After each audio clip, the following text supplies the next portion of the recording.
নমস্কার বন্ধুরা, education culture YouTube চ্যানেলে তোমাদের প্রত্যেককে স্বাগতম। তোমরা যারা WBSCT অর্থাৎ West Bengal state council of technical and vocational education and skill ডেভেলপমেন্টের স্টুডেন্টরা রয়েছো, তোমাদের সেকেন্ড সেমিস্টার স্টুডেন্টদের জন্য খুব গুরুত্বপূর্ণ কিছু সাজেশান আমি প্রোভাইড করছি। অলরেডি আমি দুটো সাবজেক্টের সাজেশান শুরু করেছি, একটা হচ্ছে অ্যাপ্লাইড ফিজিক্স 2 এবং fundamentals of electrical and electronics engineering. তো অ্যাপ্লাইড ফিজিক্স 2 এর যে MCQ সাজেশান সিরিজ সেটা চলছে, আজকে তারই পার্ট 6 ভিডিও নিয়ে আলোচনা করব। যারা এর আগের পার্টগুলো দেখোনি তারা অবশ্যই আগের পার্টগুলো দেখে আসবে, না হলে কিন্তু তোমরা এই পার্টটাকে ঠিকমতো বুঝতে পারবে না। তো দেখো, পার্ট 6-এর প্রথম MCQ প্রশ্নতে আমি আসছি। The value of the energy band gap for germanium crystal is. Germanium ক্রিস্টালের ক্ষেত্রে এনার্জি ব্যান্ডের যে গ্যাপ তার ভ্যালু কত হয়? অপশান এ রয়েছে দেখো 1.1 ইলেকট্রন ভোল্ট, অপশান বি রয়েছে 0.11 ইলেকট্রন ভোল্ট, অপশান সি রয়েছে 0.068 ইলেকট্রন ভোল্ট, না অপশান ডি রয়েছে 0.68 ইলেকট্রন ভোল্ট। তো তোমরা জানো এর উত্তর হচ্ছে অপশান ডি, কিন্তু 0.68 ইলেকট্রন ভোল্ট। এবারে এর সঠিক এক্সপ্লেনেশনটা তোমাদের দেব, ঠিক আছে? 0.68 ইলেকট্রন ভোল্ট। এবার দেখো, জার্মেনিয়াম ক্রিস্টাল যেটা আছে সেটা মূলত একটা সেমিকন্ডাক্টর, ঠিক আছে? ক্রিস্টাল হচ্ছে একটা সেমিকন্ডাক্টর।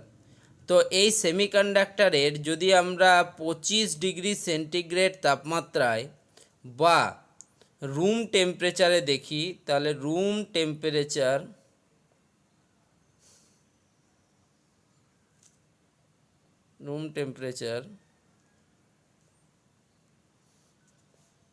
রুম টেম্পারেচারে এর যে এনার্জি ব্যান্ড গ্যাপ হয় সেটা হয় 0.67 ইলেকট্রন ভোল্ট।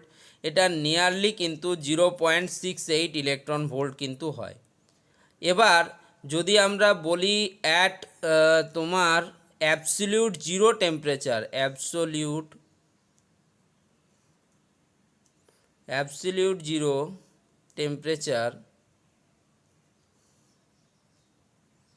টেম্পারেচার এটা কিন্তু হয়ে যাবে তোমার 0.77 বা 0.78 ইলেকট্রন ভোল্ট। এই দুটোই কিন্তু তোমাদেরকে মনে রাখতে হবে, এরকম কিন্তু এখানে তোমাদের লিখতে হবে সাপোর্টিং স্টেটমেন্টটা।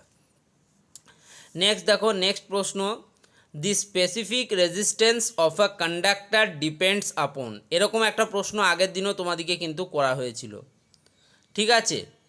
স্পেসিফিক রেজিস্ট্যান্স কন্ডাক্টরের কোন কোন বিষয়ের উপর ডিপেন্ড করে? Option A length of the conductor, option B area of cross section of the conductor, option C temperature of the conductor, and option D none of this. Temperature of the conductor, option C, ঠিক আছে, এর উপর কিন্তু depend করে। Temperature of the conductor, কারণ কন্ডাক্টরের temperature বাড়ার সাথে সাথে কিন্তু তার যে রেজিস্ট্যান্স সেটা কিন্তু বাড়তে থাকে, ঠিক আছে? সেই জন্য কিন্তু এটা হয়। তো এরকম লিখতে পারো, দি স্পেসিফিক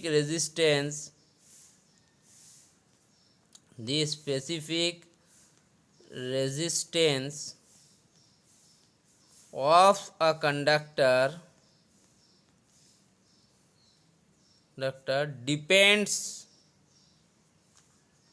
ডিপেন্ডস আপন দুটো বিষয়ের উপর নির্ভর করে। এক হচ্ছে nature of the conductor,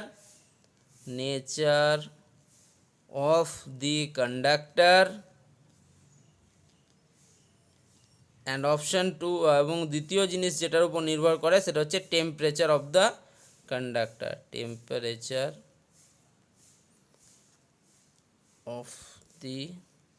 conductor, ঠিক আছে? নেক্সট দেখো কি বলছে, an air filled very long solenoid of length capital L and total number of turns capital N is carrying a current I. The magnetic field well inside the solenoid is, ওই সলিনয়েডটার ভিতরে magnetic field কত হবে? তো option A রয়েছে B equals to mu naught N I, option B রয়েছে B equals to mu naught N I L, option C রয়েছে B equals to mu naught N I by L, option D রয়েছে B equals to mu naught L I by N. তাহলে এর answer হবে option C B equals to mu naught N I by L. Correct অ্যান্সারে লিখে দেবো C, B equals to mu naught N I by কিন্তু L হয়। ঠিক আছে, এবারে এক্সপ্লেনেশান বলছি দেখো। And air filled very long সলিনয়েডের ক্ষেত্রে for an air filled very long solenoid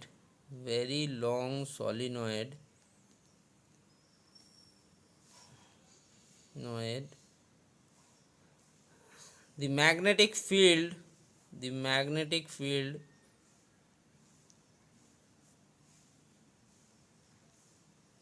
well inside the solenoid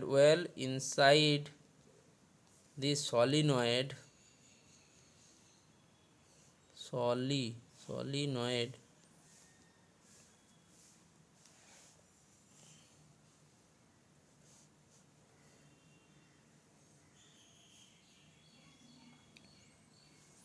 well inside the solenoid কী হয়?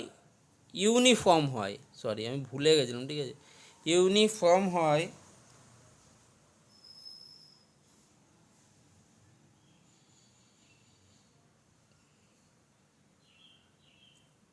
Well inside the solenoid uniform হয় এবং তার সাথে অ্যান্ড প্যারালাল টু অ্যাক্সিস হয়,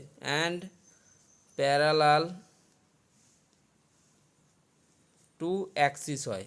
তার জন্যই এর যে ফর্মুলা সেটা হয় B equals to mu naught into কি হয় এন বাই এল ইনটু হচ্ছে আই, যেটাকে এখানে লিখেছে mu naught N I by L. বুঝতে পারলাম?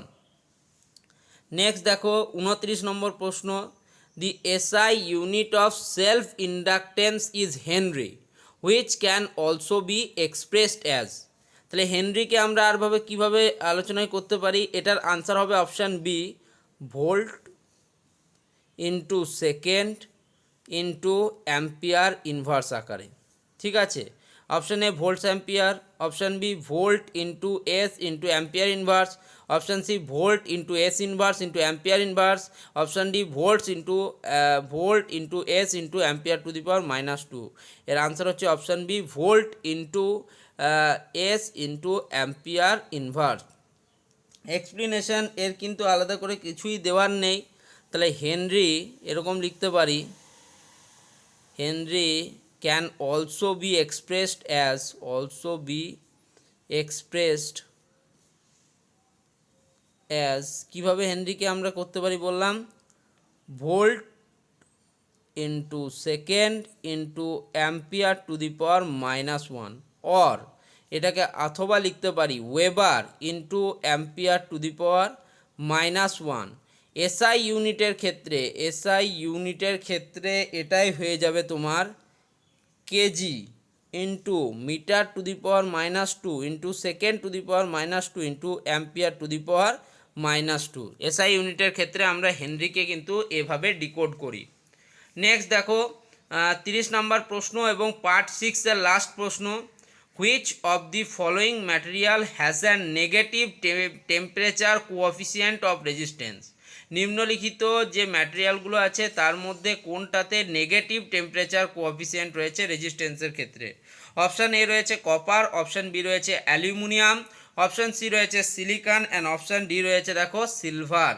তাহলে এখান থেকে আমরা ছোট্টভাবে যদি একটা জিনিস দেখি, কপার, অ্যালুমিনিয়াম এবং সিলভার এরা হচ্ছে কিন্তু কন্ডাক্টর এবং পক্ষান্তরে সিলিকন হচ্ছে আমাদের সেমিকন্ডাক্টর। শুধুমাত্র সিলিকনেই আমাদের negative temperature coefficient of resistance দেখা যাবে। তাহলে আনসার হচ্ছে অপশান সি সিলিকন। এবারে কিভাবে হচ্ছে দেখো, আমরা এখানে লিখতে পারি in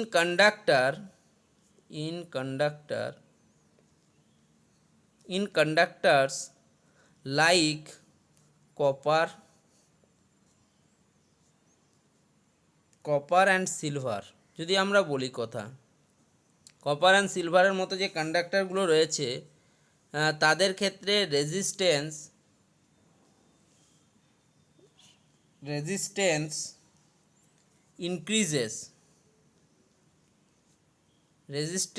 increases as temperature rises, যত টেম্পারেচার বাড়তে থাকে টেম্পারেচার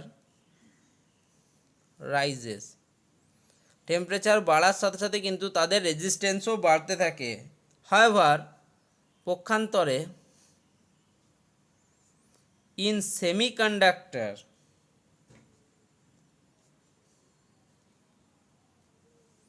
semiconductors like silicon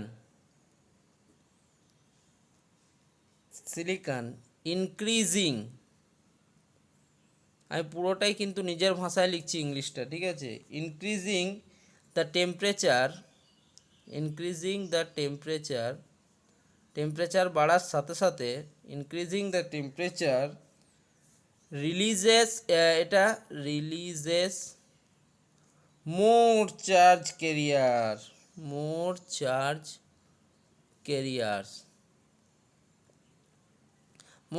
ক্যারিয়ারকে কি করে, রিলিজ করে। এর ফলে কি হয়, যেটা আমাদের actually decreases the resistance, decreases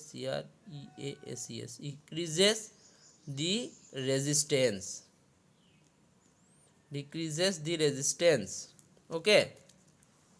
কি করে, decreases the resistance। এই রিলেশনশিপটাকে আমরা কিভাবে লিখি, this relationship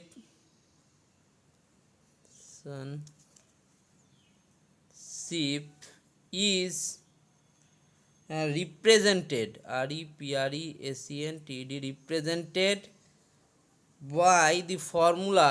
represented by the formula কোন ফর্মুলা দ্বারা, মনে করো R of T, resistance at a particular temperature equals to R naught into 1 plus alpha into delta T। মনে আছে সবার এই ফর্মুলাটা? Resistance at specific temperature equals to resistance at 0 level into 1 plus alpha into lambda delta T, where alpha equals to temperature coefficient, temperature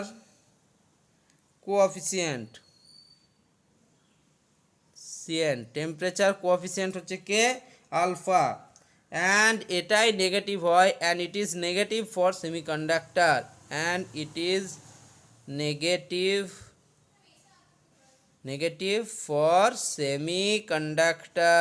তার জন্যই কিন্তু আমাদের negative temperature coefficient দেখা যায় সিলিকন। এখানে সিলিকন না থেকে জার্মেনিয়াম থাকতে পারতো, তাহলে সেটাই কিন্তু উত্তর হতো, ঠিক আছে।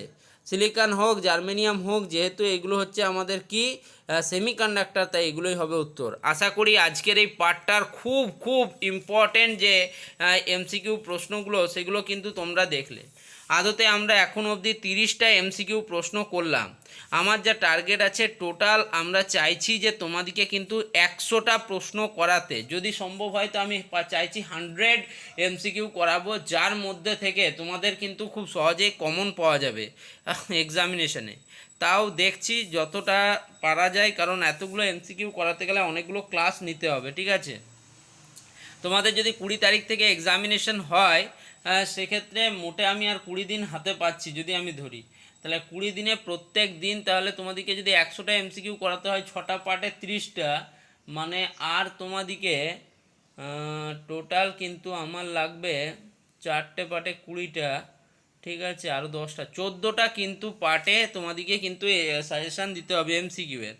তাহলে কিন্তু প্রায় প্রত্যেক দিন 2টো করে দিলে 1 সপ্তাহের মধ্যে কিন্তু কমপ্লিট হবে, ঠিক আছে। আমি চেষ্টা করব তোমাদেরকে 100টা এমসিকিউ এবং 100টা বড় প্রশ্ন দিতে, যেগুলো তোমরা করে গেলে তোমরা এক্সামিনেশনে খুব খুব ইজিভাবে পাস করে যাবে এবং পারলে কিন্তু 9 জিপিএ পর্যন্ত খুব সহজেই স্কোর করতে পারবে। যাই হোক, এই ভিডিওটা তাহলে আর লং করছি না, এই ভিডিওটা এখানেই শেষ করছি। তোমাদেরকে বলবো, তোমরা কিন্তু অনেকেই ভিডিওগুলো দেখছো কিন্তু কমপ্লিট ওয়াচ করছো না, বন্ধুদের মধ্যে শেয়ার করছো না, তারা কিন্তু ভিডিওগুলোকে শেয়ার করো, চ্যানেলটিকে সাবস্ক্রাইব করো।